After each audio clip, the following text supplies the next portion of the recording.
we needed a big man help for Chet. And, the minutes that Chet was not on the floor in the Mavs series, that's what lost us the game. It wasn't necessarily the rebounding. It was everything that Chet gave us.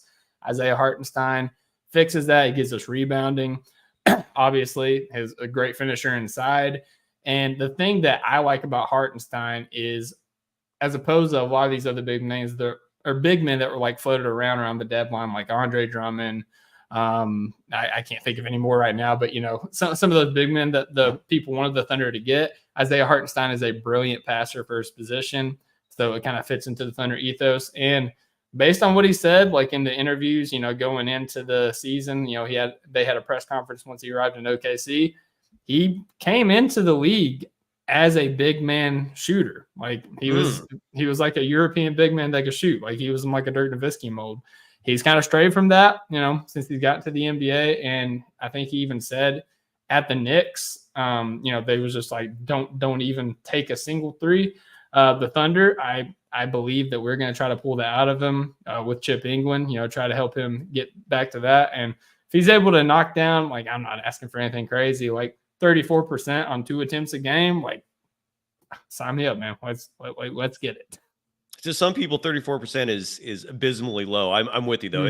Look, Rick Barry, who's I co-host a program with him called the Rick Barry Show. He's a regular guest here.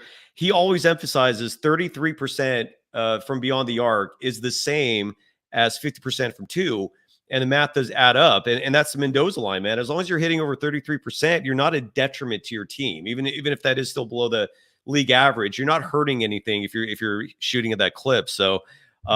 Dude, I'm envious of your squad, Dub Nation, and a huge theme of this show has been Lowry, Markkanen. I learned just the other day his first name is pronounced like Mike Lowry from the Bad Boys movies.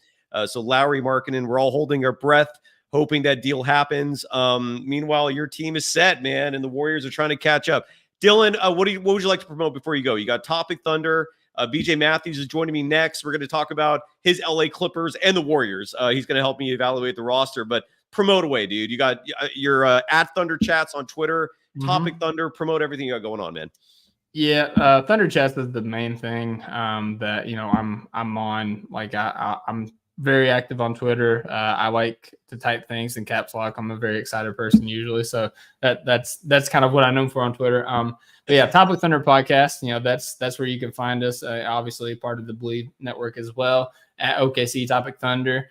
And, I know that, you're big on my Instagram and Threads. I'm going to try to get more involved in Instagram this season. I have an Instagram, once the whole Elon Musk thing was happening and we didn't know if Twitter was going to be a thing. And I just never got into it, but I have one. It is at _Thunder Chats if you want to follow me there. But yeah, and I'll be doing some writing periodically throughout the year as well. And that'll be on the Topic Thunder WordPress. So at OKCTopicThunder.wordpress.com. So all right, man. Well, Dylan, thanks, dude. I really appreciate you giving us some insights on Lindy Waters. We learned today he's an exceptional 3-point shooter. Has some, and correct me if I'm wrong on any of this, but the Cliff Notes. Exceptional 3-point shooter, struggles a little bit creating his own shot. He does much better when other people set him up. As a defender, terrific with team defense, so-so with individual defense. How is he as a ball handler, man? Can he handle the point, or is that not something you want him to do? Yeah, I wouldn't. I want him off ball. I will say he's sneaky athletic. Like he's the definition of sneaky athletic. He's had some posters and alley-oops that I was just like, I did not see that in his bag. Sounds good, man. Dylan, nice to meet you, brother. This was the first time you and I have conversed, and it's Topic Thunder. I don't know if you can find a better name than that for a show. Dylan, thank you so much, brother. It was an absolute pleasure. I appreciate it, man. Y'all have a good night. And good night to you too, man. Live from Kentucky. And now let's shift gears. Going to California, BJ Matthews. He hosts a podcast called The Pull Up. It first came on my radar because last summer I all of a sudden randomly see Steve Kerr on this show. I'm like, what the hell? Like he's doing interviews? I was about to hit up the Warriors going like, why? How did I miss some PR tour where he's doing shows? And it turns out that you ran into him, I think, at a gym or something in San Diego and just asked, and he said yes, and the rest was history there. But the Pull Up Podcast is the name of your program. BJ, great to see you. How the hell are you doing, man? First off, all thank you to you, man. Think it's good to see you. That beautiful smile that you have, man. It's been about almost a year since we've been on the podcast together, so I definitely appreciate you bringing me on your platform. Yeah, right. Absolutely. Pleasure's all mine, man. I'm sorry it took so long in terms of our schedules lining up, but I'm stoked you're here, dude. We want to talk a lot about the Warriors. Because this is a Warriors-based program, and I think you're well versed enough where we can make that the primary topic of discussion, even though the Clippers are much more your team. Right. But let's start off with the Clippers, man. Well, actually, let me take a step back. Tell the audience about the Pull Up Podcast, dude. What is that show about? How can people find it? Why should people check it out? Go for it, brother. Yeah, so basically, I'm a former basketball player. I played overseas, played high school, played college. So I tried to set gears to, go to social media and create my own YouTube page called the Pull Up Basketball Podcast. Me being a communications major in college is what informed me to do this and motivated me to do this. So really, it's just a platform that I've been able to talk about basketball, different topics and debates, and also have some good, like my man Cyrus said, had Steve Kerr on, had Rick Barry on, had Rob Parker and the other bunch of, guys that y'all probably seen on television. So it's just a real open forum for people who love basketball, man, who love to, follow basketball, all different types of sites. And you can find me on YouTube, and you can find me on Instagram and Twitter at the Pull Up Basketball Podcast. Beautiful. And definitely go check that out. And again, you and I were talking off the air, but the podcast network that Golden Days is on, and also Topic Thunder, Believe, they've got an opening for Believe in Clippers, man. So I'm gonna hook you up with that, and if that's something you're interested in, hopefully you'll be the new host of Believe in Clippers. They've got a hole there right now, but for now, let's talk about Warriors, dude. I've got the Warriors roster right here. And I hope this is updated. Okay. Let me pull this up and let me make one little shift here for the YouTube viewers. So hopefully this works out. Okay, so we're not totally gone. This is the current Warriors roster right now. And the way things are looking for Golden State right now is you've got, like any basketball team, you've got 5 positions at a time. Yep. Those are 5 players. Each player, each position can play 48 minutes. So what I like to do with you, BJ, is go through the positions and try to figure out who the hell is going to play where. Because what I'm seeing with this roster right now, and Zach, thank you so much for reminding folks to subscribe, hit the like button, all that good stuff that helps with the algorithm. Thank you so much for that. Thank you. And then Zero in the chat. Before we get to the positions, I'm curious to know, BJ, what your thought is. Zero writes that they're in the mindset that this constructed team is far better than last year, with all due respect to Chris Paul and Klay Thompson. What are your thoughts on that, BJ? Are they far better than a year ago? See, it's a little tough because you got to factor in a number of things. I think what people got to understand is I think the Warriors being a championship dynasty, we all want to see that type of team again. So you're really comparing it to last year. Doesn't really do much justice. I mean, the Warriors were good at the beginning of the season. You guys remember before Draymond and injuries, stuff like that was going on. They were actually pretty good last year. They just obviously were in the Western Conference, but they had some holes in their roster. But as I look at this team right here, it does seem a little bit younger. You got, some more defense on this team. You got, D'Anthony Melton. You picked up Kyle Anderson. You got, Kuminga coming back. I do want to see how Podziemski, follows in with this new role since Klay Thompson is gone. That's going to be interesting. And I like the pickup by Buddy Hield. But I just don't know with Andrew Wiggins, man. I don't know if he's going to ever recover from, what has been happening over the last couple of seasons. So I would say they pretty much about even. I don't really say there's too much of a difference. And this graphic here, if you're watching on YouTube, is missing Lindy Waters, and that pretty much rounds out the roster. They got 3 two-way players, who, if you're relying on two-way players, in my opinion, you have no shot of making any real noise. So this is your roster for the most part. And again, so I'm going to go through 1 through 5 with the positions, and I also owe, by the way, this is the second show I've done today. I owe Kev. And I owe Damien. You did Star Chats where you're actually giving money to the program to have your comments read. I can't thank you enough for that. It's crazy. But I missed 2 of those chats. So Kev, if you're out there, please jump back. Damien, please remind me what it is you want me to answer, and we'll answer it. Otherwise, while we're doing this bit, if you want to throw some money our way, and we'll address the chat. Otherwise, 1 through 5. Let's go through the positions in terms of who's playing how many minutes, right? and Stephen Curry's the point guard of this team. He's averaging 30 minutes a game. I hope that's what his minutes per game is reduced to this season. Last year, his average minutes per game were, I got to look that up, but I think they were like 31, 32. Again, I have to look that up now. 32, 33 minutes. Yeah. Yeah. But the issue last year was that in terms of total minutes, it was the most minutes he played since 2017 or 18 in terms of the total games he was involved in. And that's for a player who turned 36, that seems excessive. So if you want him to be healthy and fresh, he almost looked burned out by the end of the season. You got to use his minutes. You got to give him some buffering. But let's say, again, for the sake of argument here, he plays 30 minutes a game. And last season, I have it in front of me right now, he averaged 32.7. That leaves 18 minutes at that one spot. Based on this roster, who is eating up those other 18 minutes behind Steph? Is it DeAnthony Melton? Is it Pajemski? Is it GP2? Is it Lindy Waters? Who do you think's taking those other 18 minutes per game? So we know, Steve loves Pajemski. That's one of his favorite guys. I mean, so he's going to get some minutes of that. But he also loves GP too. So some tells me it's going to be Pajemski more the offensive guy over Payton and over Milton. He's going to put Pajemski in that fire to, eat up those minutes. But I am interested to see how Payton and Milton follow up behind that. So who's the shooting guard right now, man? Like some people are saying it's going to be Brandon Pajemski. Buddy Hield might end up taking that 2 spot in terms of who's starting.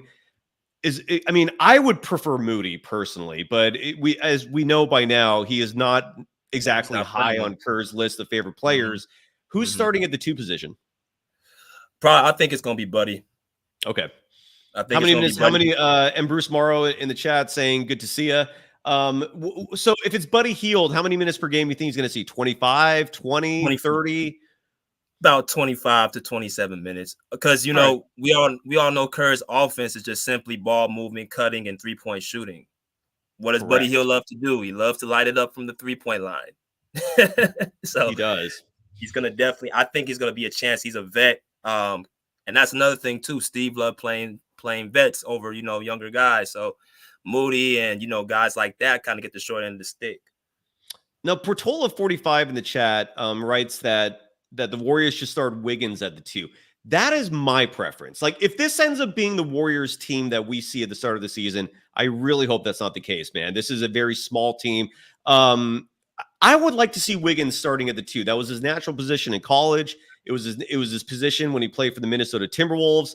He came to the Warriors. He got slid to the 3, the 2022 run that people love bringing up, and rightfully so, because the Warriors won the title that season with Wiggins as the second best player in that postseason. Andrew was playing the 4 a lot. That's very out of position for him. It's not his natural spot. It worked that postseason because the other playoff teams just did. It was an anomaly of a postseason in that you did not have the amount of size present for most of the teams like you're going to see this year, like what we saw last year. What are your thoughts on Wiggins at the 2, man? Do you think that there's any reality to that, or do you think Steve's going to stick with the small ball and put him at the 3 or 4? I think it's going to be the same thing with him. Me personally, I like to have 2-way players, especially at the 2 and the 3. So how you said with Wiggins is perfectly how I would do it, but I don't see Kerr getting off of, Wiggins at the 3. I think, like you said, it's going to either be Pajemski or it's going to be, in my personal opinion, Buddy Hield. And then you got Kyle Anderson too. Where is he going to be fitting in all this? Do you see him getting heavy minutes? Because he played a big role in Minnesota, and he got traded to Golden State. How do you feel about Kyle Anderson on the roster right now? We'll get to that in a second because he's going to come up, and I have thoughts. But real fast, I just want to, because I'm trying to do the math here. I want to visualize like who's playing when. So if Buddy Hield is going to be your shooting guard, let's say he's getting 25 minutes a game, that leaves 23 to fill behind Buddy Hield. Who's getting those 23 minutes? Is it going to be some GP2? Is it going to be DeAnthony Melton? If Pajemski is going to be the guy getting the 18 minutes behind Steph, maybe he gets some of those other minutes as well. But we've got about 20 minutes of playing time at that 2 position behind Hield. Who gets it? I Because think Anthony Melton, we haven't even mentioned him yet, right? Yes. It's going to be one of the defensive guys. It's going to either be GP or Melton because I don't see Pozinski. There's no point of him playing the 2 with Steph on the court with him. Now, I know they did a little bit last year, but I think Kerr prefer a defensive guy next to Steph over another offensive guy. I think they'd rather have Pozinski come off and get Steph's minutes at the point guard position. Does Buddy Hield seem like a defensive guy to you, though? Nah, hell no. That's what, Dude, slow on his feet. Nah, he's a straight sniper, man. Straight sniper. he is. Well, hopefully he becomes that again, man. Last year was a little for him. So then where does are we going to talk about GP2 as more of a 3? And this is where, again, this is my point, right? This is what I'm looking at and thinking to myself, this roster, I don't know how this works right now. Okay, we'll save that for a minute. Okay, going to the 3. You're saying Wiggins will start at the small forward position and or not Kuminga? Or do you think Kuminga is going to start at the 4? Like, how do you think that's going to work? If it's smart, they need to put Wiggins and Kuminga side by side from each other. You got 2 long, athletic, 6'7" and up wings. Why wouldn't you utilize the hell out of that as much as possible? Put those 2 guys at the forward position and allow them to play both ways of the ball. That gives a break on defense, and it helps out with Draymond on defense. Right. So you want to have 2-way players at the 3 and the 4. So if Steve Kerr was smart, he would play them together. Now, will he do that? I don't know, because Kuminga, we all know what the whole thing with Steve and Kuminga. I don't know what it is. He just, I don't know. It's all right. There's a lot of I don't knows. And look, man, a huge reason why I express a lot of frustration on this program is because I look what the Warriors are doing and I look at what Steve Kerr is doing. And I keep asking myself over and over. It makes no damn sense. It makes no sense, man. It just, nothing makes sense. It's just, and Steve Kerr, look, by the way, today's Tuesday. Thursday is going to be is when I drop the episode of every instance over the last 10 years where Steve Kerr's gut was wrong.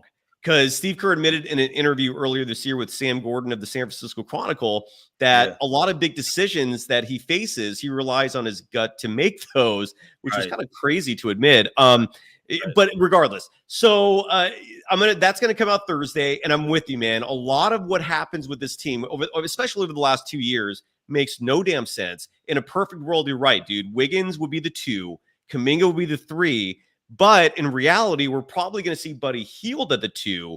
We're probably going to see Kuminga at the 3. The reason why I don't think we're going to see Kuminga at the 4 is because that's where Draymond plays, right?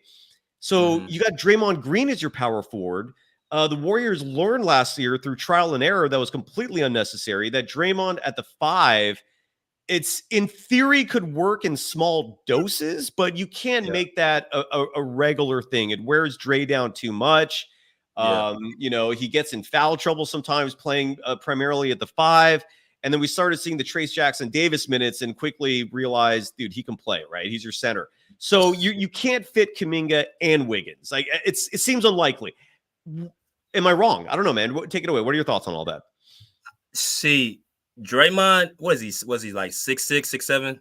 6'6" with shoes. It was shoes, Yeah. At this age, you don't want to see Draymond at the 5 all game long. So, but it's like, do you think he trusted Trayce Jackson-Davis at the 5 right now? Because I remember when I brought Steve onto my show, I asked him about him, and he said he likes the fact he played 4 years at Indiana. But, like we keep going back to, he seems to have a problem with playing these younger guys and giving them minutes. And I don't know if you feel like he trusted Trayce Jackson-Davis to start at the 5. If he can do that, that's one thing. But do you think that will happen? Well, you're right. At the beginning of the season, there was no trust. And Kerr, unfortunately, waited too long to start bestowing that trust onto Trayce Jackson-Davis. It cost him the second team all rookie, unfortunately. But he was starting by the end of the season. I think Trayce Jackson-Davis has earned the trust of Kerr now. It took a long time, but he finally earned it. So I really do, man. And you also got Kevon Looney as the backup center right now. That seems to be the center platoon there. So I think Trayce Jackson-Davis will be the starter unless the team makes that Lowry Markkanen trade. I can't stop saying that. That would be insane if y'all get that off, man. I think it's going to happen, dude. I don't know if it will, but I'm confident just because. Correct me if I'm wrong, BJ. Let me know what your perspective on this. But all the logic I'm trying to deduce and narrow down what's going on here. And logically speaking, what makes the most sense is Danny Ainge loves draft picks. Danny Ainge loves planning for the future, right? And I think he's fully aware that this current incarnation of the Utah Jazz is not doing a damn thing. He also loves young players as part of rebuilding. Lauri Markkanen is turning 28. What I'm gathering here is that the Warriors are going to make a big move, whatever that is, but they're trying to gather assets, draft picks. And whether that's trading Wiggins and getting something back, whether it's trading Looney, whether it's trading Gary Payne II, who we still haven't even mentioned yet for all these minutes. And I don't know how you don't play him at all, but I also don't know where you fit him in. And they're trying to get these draft picks so then they can present to Danny Ainge. Here are your 4 first-round draft picks. We'll throw in a Moody. If you insist on Podziemski, I guess we'll lose him. Although I hope they don't lose Kuminga or Moody. But I'm reading the room, and that's what seems to be going on, man. What are your thoughts on how I'm interpreting things? No, you on point, my man. Utah ain't been really doing anything for since Donovan Mitchell left the team 2 years ago. So they've been in rebuilding phase. That's when they got Danny Ainge on the team, obviously from Boston. So he's a team builder. He's a person that, helped build Boston, what they have with their dynasty. He was a former player himself. So he sees certain things in players that, other GMs and other, people in that position may not see. So it's like, Lauri, why is he even still here? If he's trying to win or he's trying to be on the winning franchise, you ain't going to do that in Utah. So maybe you could see Danny Ainge give him a favor, being like, you know what, go ahead and, we'll make a move for you to kind of get you out of here. We'll get some draft picks back. We'll get some young talent back, and we'll rebuild for the next 2, 3, 4 seasons and see where that happens. But Golden State right now with Steph Curry, obviously they're looking to extend his prime and put him in a position to win a championship right now. Dude, it's the decent thing to do. I don't know how you could just completely just bail and wave the white flag with Steph still on your roster. They have to give him a good supporting cast. Otherwise I think that's just crazy. But going back to the Warriors roster here, you brought up Kyle Anderson. So basically our small forwards right now would be Kuminga, would be Wiggins. We don't know still where Moses Moody's fitting into all this. We still don't know where Gary Payne II is fitting into all this. Kyle Anderson, I think, is going to be a backup 4. That is, I imagine that's where we're going to see him in terms of where he's playing on this Warriors team. You can't have him. It's going to be hard to have him because he's not a shooter, right? That's the one thing about him that people don't talk about much. He shot 22.9% from deep last year. He doesn't space the floor, man. He doesn't scare people with that 3-point shot. He's got size. He's a smart player, but he's also got that nickname Slow-Mo for a damn good reason. What are your thoughts on Kyle Anderson, man? I that's how I see him. I see him as a 4 who's going to be filling in, probably playing the Draymond minutes when Draymond's out. What are your thoughts, man? I mean, he's a glue guy. Kyle Anderson has the right idea every single time. He's going to set the right screen, make the right pass, take the best shot. He's going to put his best players in the best position to score. Remember that play he did last year against the Mavericks where he set a back screen for Karl Anthony Towns, hit that 3-point in the corner. That was all IQ. Now, the Warriors, Steve Kerr loves high IQ players.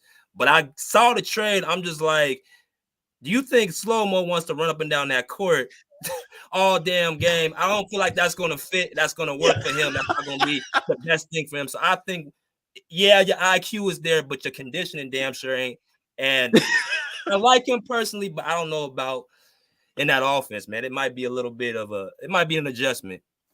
He's 30 years old. Like if the Warriors had added him 3 years ago, I would have been a lot more excited. I still don't hate it, but I don't know how you could be all thrilled about it. By the way, and again, OMG_it's_Manny dropping $1.99. Thank you so much. And obviously your chat's going to be highlighted for that immediately. He writes, or maybe she, I don't know what the gender is, but they write Curry, Wiggins, Kuminga, Draymond, Trace Jackson Davis equals an athletic team. And that is my preferred starting 5. Yes. So OMG, we're on the same page, dude. That's what I'm advocating. It sounds like you too. Yes. Oh yeah. Because see, this roster right here protects Steph. You want Steph playing as less defense as possible. So if I got if I got 2 athletic freaks by him, which is Wiggins and Kuminga, and I got a bruiser and Draymond and an athletic center at 5, Steph Curry don't have to do nothing but just hold his weight at his position. But if you tried out, let's say, Pozinski or Buddy Hield with Steph Curry on a 3-guard lineup, you asking Steph Curry to get basically exploited on defense. But I got Wiggins and Kuminga protecting them. Okay, Steph can focus on the offensive end and shoot threes and be pretty like that. You and I are exactly on the same page, man.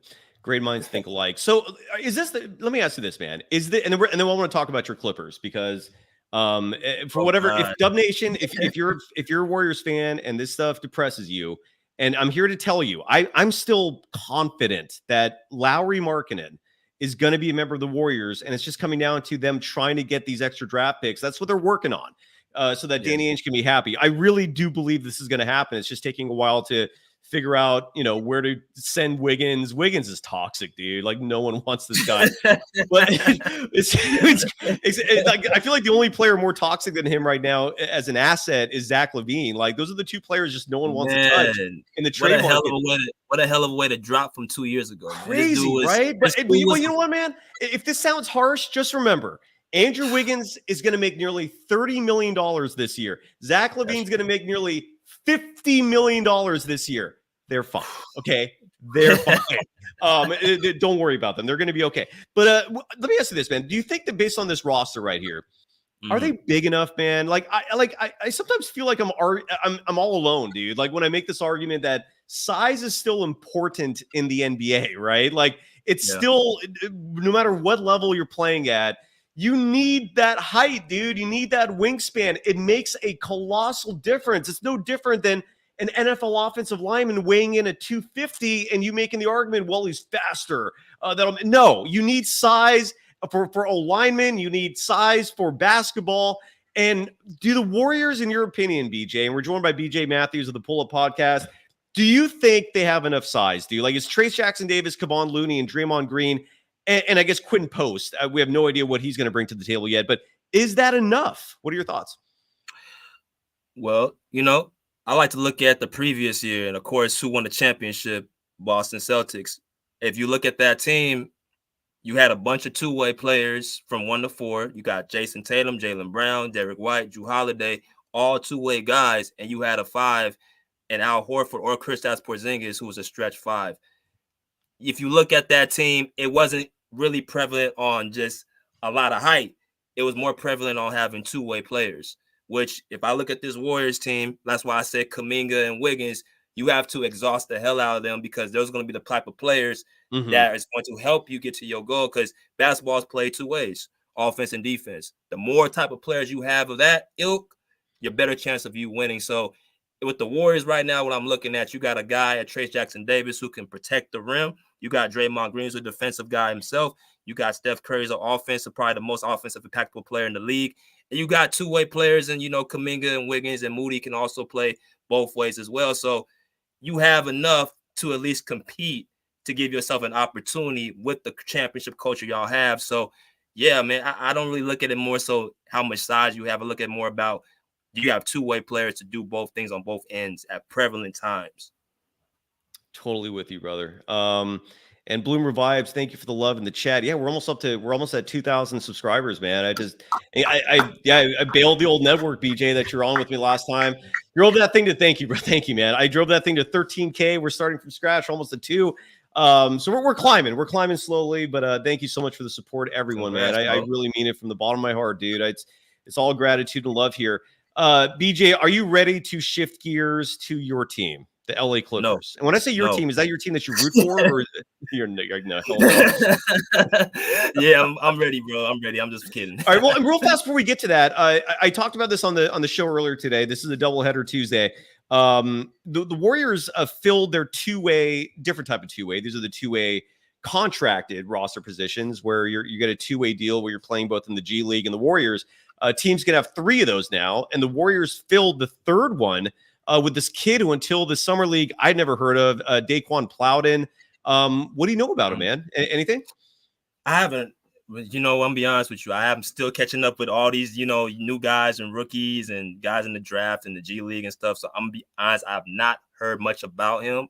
I'm still catching up. But what do you know about him? Do you know anything about him?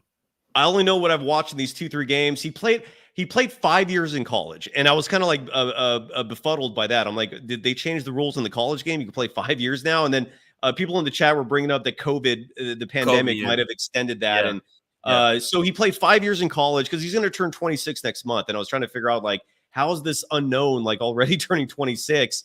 Look, he's 6'6". At least until this year, he wasn't known as being a 3-point shooter, but he's shooting a lights out from deep in summer league. The effort is there, right? I mean, it's hard to replicate and teach someone a motor, right? They had to have that drive where you're hustling for every play, regardless of whether it's a shot, a loose ball. He's got that energy, man. He's got the life force, dude. So I respect that part of him. I also try to temper real expectations when it comes to two-way players, right? I mean, who knows if we're ever going to even see this guy, but I don't know. That's my thoughts on it. Anything you want to add before we talk about your Clippers? Man, I'm ready to transition whenever you are, brother. Let's do it. Let's do it now. So your Clippers, dude, and you and I were messaging about a month ago because the Warriors, and by the way, Bookie Allen, thank you so much for the super sticker. Sincerely, thank you. And James Nugent, real fast. I mentioned this in the first episode, but just to remind you, asking about Guy Santos. He's playing for Team Brazil, so that's why you don't see him right now. He's an Olympian. He'll be back soon. Bruce Morrow adding that Plowden could be another Quindary Weatherspoon. I have no idea what happened to that dude, man, but he played small but meaningful minutes for a title team. Yeah, who knows where he is now. And then Bruce also says prayers for the Clippers. Dude, your team, what is your team? What is your team doing? You got a new arena coming, but then you're this is going to be the first year, I believe. And they let go of Paul George, man. Explain that, please. There's not enough things I have broken in my house over the last 2 weeks. Oh, no. Because of the madness that my front office and my beloved Clippers have expounded on with this amount of foolishness. Where do I start? Paul George just walking out for $48 million and going to a team that pays him $212 million, all over no trade clause. Now, Cyrus, there's one thing about me. Yes, I always support my team. But, and I'll make this very clear to my audience, I will never side with an organization when it comes to doing a player wrong. And to me personally, allowing Paul George to walk for nothing and going to a different team, which is utter bullshit. I don't know what in the world they were thinking. I don't know why they did it, but they did it. And in my personal opinion, that made us take steps back where now we're trying to recuperate after the loss of one of our best players, and not only our best player now, but one of the best Clippers of all time, in my personal opinion. So they got some work to do, man. They got a lot of work to do. So I don't know how they're going to, expound from here. You know, the trade discussion. I mean, Paul George was on the verge of going to the Warriors. The Andrew Wiggins being pulled from Team Canada thing, that was done. Well, it was done for a couple of reasons. One is, and I broke the story on this program, is that he didn't even let the Warriors know he was playing for Team Canada. Might sound like a formality, but when an organization is paying you over $100 million, they want to know what the hell you're doing, right? So just don't go signing up for things that involve physical activity without notifying your employer in this case. So the Warriors got pissed off about that. But I think more importantly than that, they were going to trade him. He was going to be one of the assets that got sent to the Clippers in this Paul George deal that fell through. I imagine Moses Moody might have been part of this. Maybe Looney and or GP2 were going to be a part of this. I imagine there's going to be some draft picks sent to the Clippers as part of this. But according to reports, the Clippers ultimately nixed it because they didn't want to bring contracts back. They didn't want to get into the second apron anymore. And so they lost Paul George for nothing. What were your thoughts on how that came about? Yeah, so there's two reports that I read. So there's one report from Ramona Shelburne, and it was over Jonathan Kuminga. He was not in the trade. But there was a Golden State beat writer, I forgot his name. He said that he was part of the trades. It was Jonathan Kuminga, Moses Moody, and or Andrew Wiggins, Chris Paul's contract, and a draft pick. And then we actually denied that. Which report is true and which one is not is up to you. But I'm going to say this. The way that it was handled with the negotiations obviously started back in October, where they gave PG that ridiculous 2-year, $60 million contract. I was completely disrespectful, but that's where the fire started. So you make it from there until now. It's like you were in this position where You have this guy who feels disgruntled, he feels disrespected. So now he's going to ask himself for a no trade clause, all because he feels like he's going to get traded from the team, like you just mentioned. We were looking to trade him throughout the, even the regular season. So he's looking like, look, if y'all going to trade me, at least give me my 4-year, $212 million deal. The Clippers said no, obviously, which obviously, in my personal opinion, they felt like PG couldn't get another contract somewhere else. He not only gets a contract somewhere else, but the guy, Dr. J, told him in his face, in his house, you're the missing piece to this championship. I don't know. Did that happen for reals? Like Julius Erving went to his house and recruited? That's what he said on this podcast. That doesn't hurt, man. That does not hurt. Where do I sign? I mean, I'd be persuaded, dude. If a legend like that came to my house, like I'd be listening, right? I mean, damn, I didn't know that part of it. Okay, yeah, it was. Well, when going back real fast to the report about Kuminga, and whether or not he was included in the negotiations, I forgot who it was that wrote that piece that said Kuminga was a part of it. I think it was. I remember now. It was Tim Kawakami. Yeah. But in the column, he didn't specifically say Kuminga. Like the way he worded that, I thought was bad because he mentioned that Kuminga was part of the overall discussions, but then like the very next paragraph he wrote, if Kuminga was offered, the deal would have been done in a second. So I'm thinking to myself, okay, that's a blatant contradiction right there. Okay, that it makes no sense. And I'll always trust Ramona Shelburne over pretty much anybody in the Bay Area. Sorry to sound harsh saying that, but I don't know. I guess I feel like if Kuminga was actually offered, the Clippers aren't saying no to that, right? I mean, I think they're going to sign off, and yeah. But anyway, so Paul George is now with Philly, and you're left. So you guys signed. I forget who you signed. You signed. Who did you add? Like, because you made up for that by adding a couple free agents, right? Like you got Nicholas Batum back, which is right? You know, who else? Who else did you get? He's a little on the older side. We signed him for 2 years, I think $11 million. We signed Kevin Porter Jr. Obviously, I remember him. He was just coming back from overseas in Greece. We signed him. You like that move? Look, on the court, he's definitely a talent. I've been watching him since USC. Offensively gifted, can catch and shoot the three. Actually, he led the league in three-point shooting, catch and shoots 2 years ago. I don't think a lot of people know that. I didn't know that either. Really? So, yeah. So he can actually stretch the floor. He can get to the basket. He's athletic. But it just the Clippers have this thing when they want to bring guys with, a little bit of a, little rocky resume. They want to bring them in and try to, change them and try to give them a second chance, which I'm all for second chances, but not now because we're right now in a bad spot to give anybody a second chance. We just let go of our second best player. So I'm not really too big on that move. Derek Jones Jr., good pickup. You picked up Chris Dunn, and I think you picked up Mo Bamba. So you got 5 guys. Okay, you made a bunch of hockey moves to try to compensate the fact that you lost PG. I'm gonna be honest. Somebody asked me where I think the Clippers are right now from in the Western Conference. I right now have them between the 4th and 6th seed. And that's that's optimistic, dude. You really think so? if Kawhi plays out of his mind and he doesn't get hurt. Fair. You're right. If and Harden has to play out of his mind. But 4 and 6, dude, that's some optimism there. Because there are some people saying they could be like a cellar dweller, dude. Like some people, like let me rephrase this. It wouldn't surprise me if the Spurs had a better record than both the Clippers and the Warriors. That's how deep the West is, man. To me, when you look at the West, Houston could be damn good.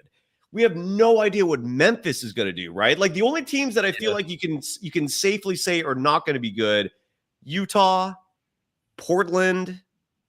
Portland. That's pretty much it. Houston's going to be good. Christ. Yeah, that's Jesus, dude. Memphis is going to be good. New Orleans is going to be good. Only 2 teams.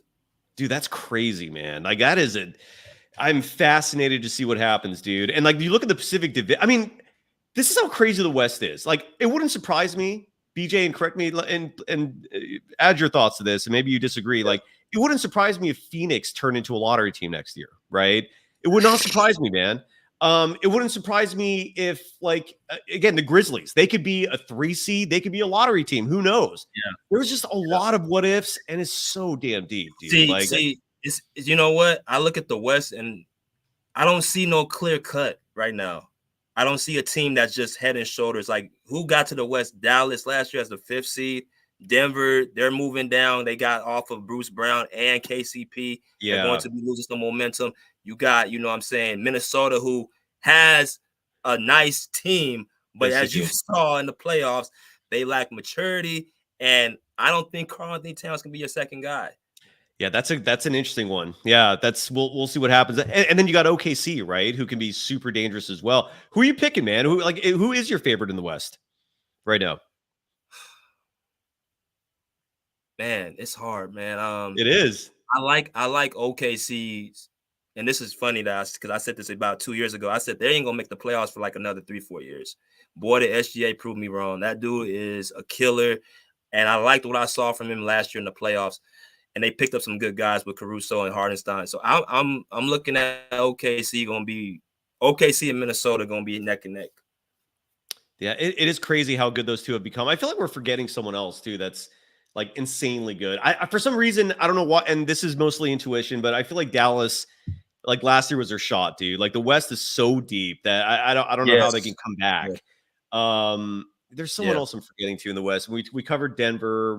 There's like one other I'm forgetting about. What do you think about the Lakers, by the way? Do you think they're toast? I don't know who had a worse offseason, you guys or the Lakers. I mean, both really just bizarre, where you're losing pieces, you didn't bring much back, you're aging. Like, yeah, who's worse, man? Who's winning the Battle of LA right now? The LeBron Lakers.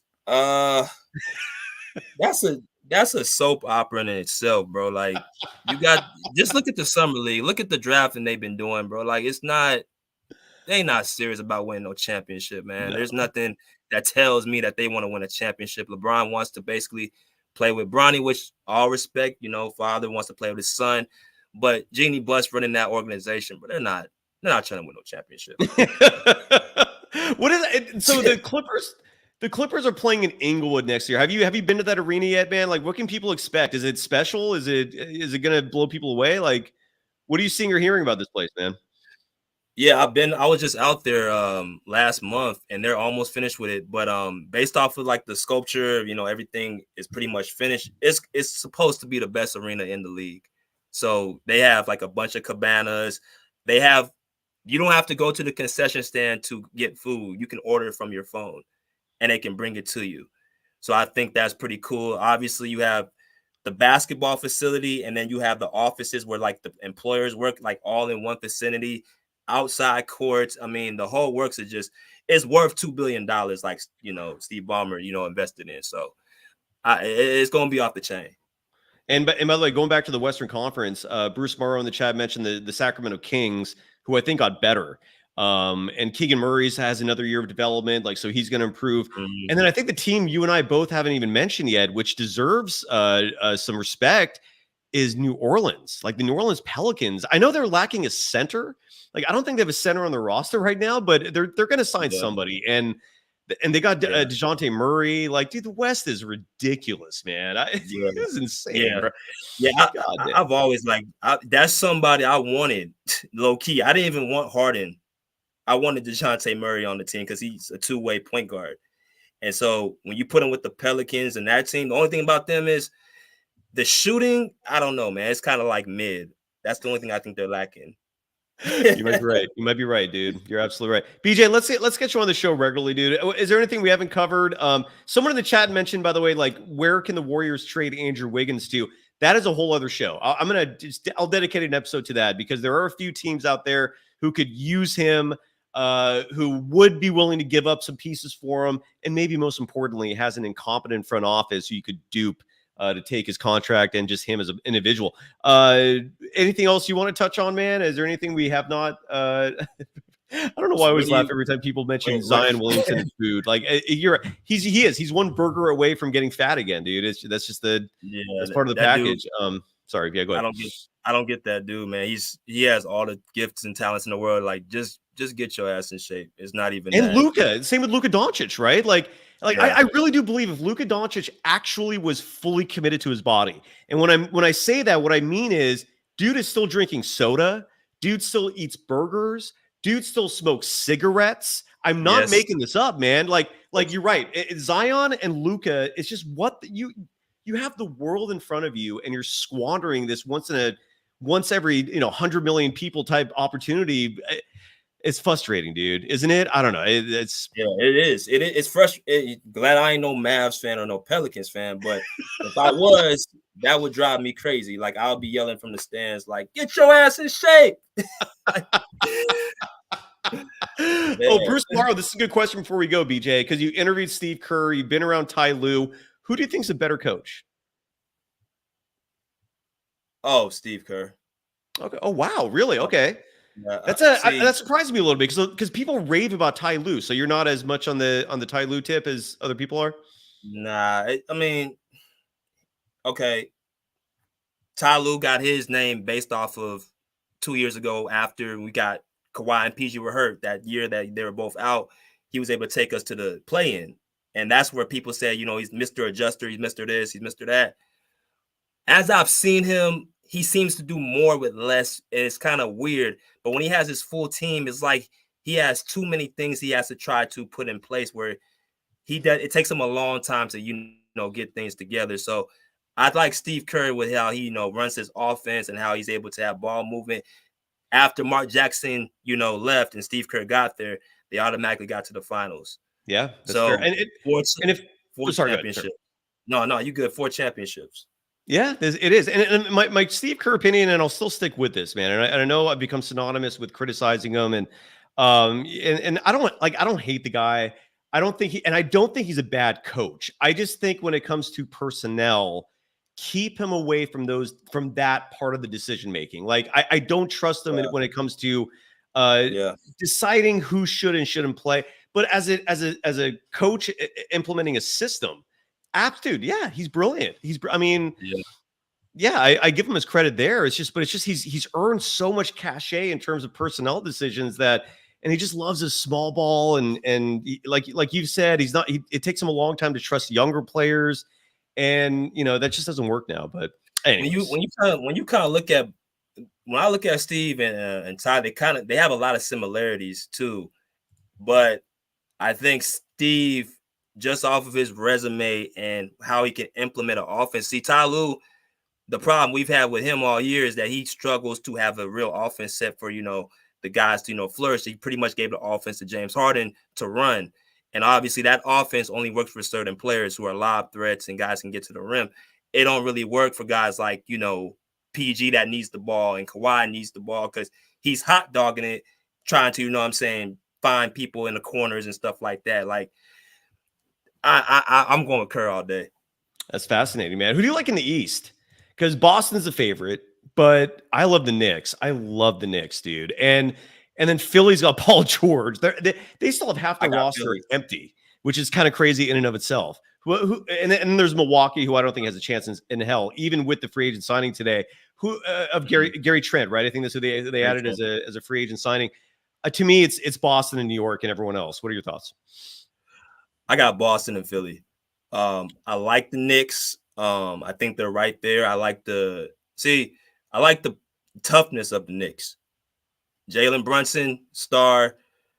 But I look at, you got to have that superstar, that top 5 player, in my personal opinion, to take you home. And I think Joel Embiid, especially off of last year, averaging 33 points against New York on one leg, if he's healthy, I got the Sixers. And then you got Tyrese Maxey, and then you got PG. I think